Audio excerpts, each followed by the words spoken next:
This video will demonstrate the most common ab exercises you will see in our bootcamp classes. We're going to start with the plank or low plank, which starts on our forearms.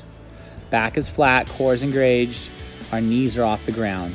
The modification for this movement, if it's too difficult or causes back pain, is to drop your knees to the ground while maintaining the same position. Our second movement is the high plank or push-up position.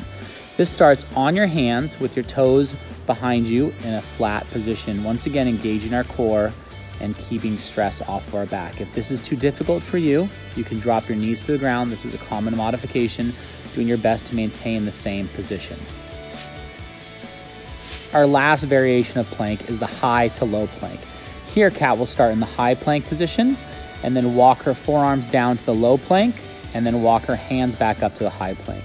You will continue this motion for reps or time based on what the workout requires. Once again, you're trying to maintain core stability and reduce the amount of swaying in the hips and butt.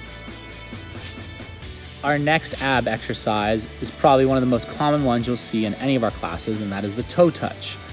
You will start by laying on the ground with your feet up in the air, your hands up above your chest, and you will reach for your toes. The goal is obviously to touch your toes, but many people, due to hamstring inflexibility or a lack of core strength, cannot reach their toes. That is fine. The motion is still great as long as you are not feeling it too much in your lower back. To modify this movement, you put your feet on the ground, you have your hands on your thighs, and we turn it into a bent knee sit-up. So Kat will reach for her kneecaps this time while making sure her lower back is pressed in the ground. A dynamic variation to the toe touch is started with our feet up in the air, our hands behind us. We will touch the ground, then reach up for our toes, then go right back down to the ground while maintaining core strength and reducing the movement in our hips and legs. Our third common core exercise is the V-up. Your legs will be straight, your arms will be straight behind you. You will create a V motion as your hands reach for your toes. The goal, once again, is to meet your hands and the toes in the middle while maintaining control back down to the ground. A modification for the full V-up, as well as another exercise, is the alternating V-up. This time, both hands will go up while only one leg reaches the V position. You will alternate your legs, once again trying to maintain core strength while reaching for your toes. Our next core exercise is the canoe hold. You will start with your butt on the ground.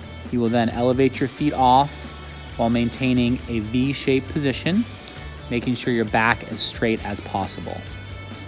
If this is too difficult for you, the common modification is to put your feet on the ground. Try to maintain that same position. Obviously, the higher you sit up, the easier the movement is, and the farther back, the more difficult it becomes. If this is still too difficult, you can always place your hands behind your leg as an additional support.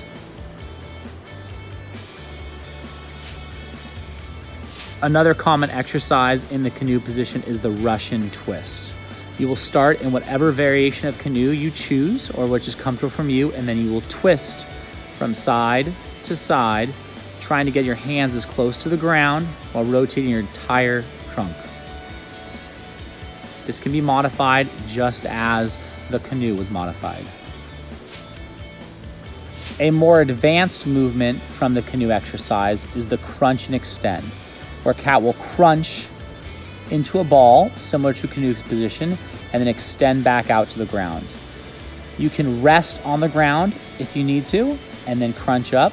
You can also hold at the top as well. Our last two exercises are the straight leg sit-up and the butterfly sit-up. We'll start by demonstrating the straight leg sit-up here. Once again, we're starting laying on the ground, legs straight in front of us, arms straight behind. You will then sit all the way up, reach for your toes, then go right back down.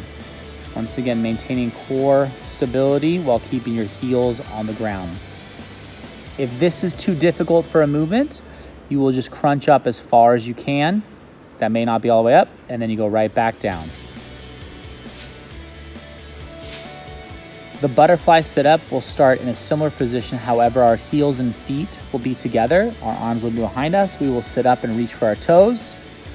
then go back down.